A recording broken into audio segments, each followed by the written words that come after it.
الوصفة دي أنا متأكدة إنك وقت ما تحتاري على الغدا أو وقت ما تكوني عايزة غدا بسرعة هتعمليها أكيد.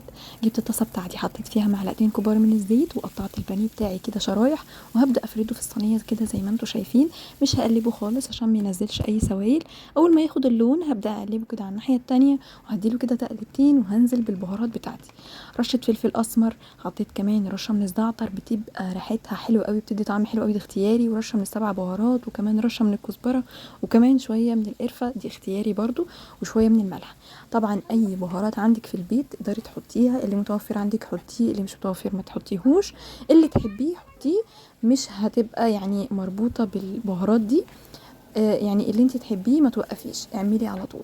هجيب بقى معايا بصل وفلفل متقطعين صغير، وهبدأ كده اقلبهم مع الفراخ والبهارات اللي انا حطيتها عشان كمان كله يتبل مع بعضه. هنزل كمان عليهم بقرن فلفل الحامي، بيدي ريحة وطعم حاجة كده خطيرة. هنزل كمان عليهم بمعلقتين من الصلصة اول ما البصلة معايا تدبل كده وتشوفيها ان هي دبلت شوية. هنزل بمعلقتين كبار من الصلصة، وهبدأ كده اقلب الفراخ مع البصل والفلفل وكمان الصلصة عشان كله ياخد من اللون بتاع الصلصة. بعد كده هسيبها بقى براحتها خالص، تستوي براحتها وتكمل بقى التسبيك بتاعها. بس هنقلب كويس عشان كله ياخد من الصلصة. بعد شوية، ده كان شكلها بعد ما اتسبكت بالصلصة اللي انا حطيتها. هنقلبها بس كده تقلبتين ونتأكد. وبعد كده هننزل عليها بحوالي 3 فصوص من الثوم مهروسين. هنزل كده بيهم لحد ما الثوم بتاعي كمان يدبل. تقدري تحطي كمان خطوة الثوم من البداية خالص، بس انا بصراحة كنت نسيتها. معايا هنا طماطم مسبكة، هبدأ انزل بيها على الفراخ بتاعتي، وهنزل عليها بنص كوباية من المية. بعد كده هبدأ اقلب كده الفراخ مع الصلصة مع كله كده مع بعضه، وهغطيها تاخد بس غلوتين وتنشف لي بس شوية. بعد كده زي ما انتوا شايفين، بعد ما قلبتها كويس جبت بقى معايا اي نوع مكرونة انت تحبيه.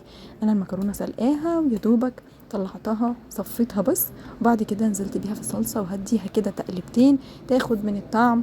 وبجد مش قادرة اوصف لكم الريحة خطيرة. بعد ما قلبتها سبتها بس تاخد بس يعني حاجة بسيطة زي غلوتين كده، تسخن كلها مع بعضها. وده كان شكلها مش قادرة اوصف لكم، ده غير بقى الطعم والريحة اللي قلبت البيت. حاجة كده خطيرة، وما خدتش معايا بالظبط 20 دقيقة. كله بسرعة وسهلة وسريعة وبجد خطيرة، والطعم رهيب، لازم تجربوها. طريقة سهلة وبسيطة، والمتوفر عندك استخدميه، والمكرونة اللي تحبيها اعمليها. يلا جربوا الوصفة وهستنى رأيكم، ألف هنا عليكم يا حلوين.